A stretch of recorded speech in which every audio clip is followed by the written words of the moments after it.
పెళ్ళి అంటే రెండు మనసుల బంధం అంటారు.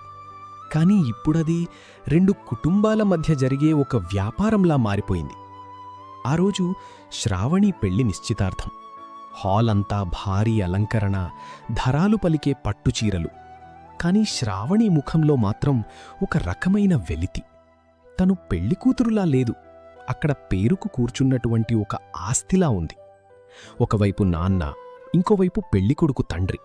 ఇద్దరూ కూర్చొని మా వాడికి విదేశాల్లో లక్షల జీతం, పెద్ద భవనం ఉంది అని ఒకడంటే, మేము కూడా ఏమీ తక్కువ కాదు, పొలాలు అండ్ బంగారం రెడీగా ఉన్నాయి అని ఇంకొకడు బదులు చెప్తున్నాడు.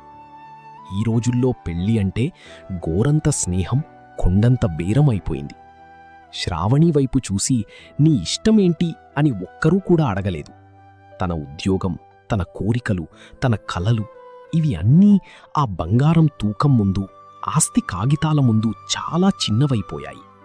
ఆడపిల్ల అంటే ఇంటికి మహాలక్ష్మి అంటారు, కాని ఇప్పుడు లక్షలు ఉంటేనే మహాలక్ష్మిలా చూస్తున్నారు. పెళ్ళి అంటే కోటి తుమ్మెట్ల సవ్వడి అనే కాలం పోయి కోటి రూపాయల ఆస్తి అనే స్థాయికి వచ్చాం. నాన్న ఏమో స్థిరపడుతుంది అంటున్నారు, కాని శ్రావణికి తెలుసు, స్థిరపడుతున్నది తన జీవితం కాదు, తన భావాలు.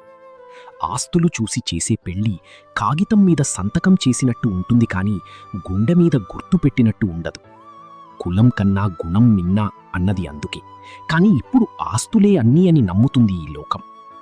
డబ్బులు, ఆస్తులు ఎప్పుడైనా వస్తాయి మావా, కాని ఒక అమ్మాయి కలలని, తన సంతోషాన్ని, విలువను కట్టి తూకలేవు.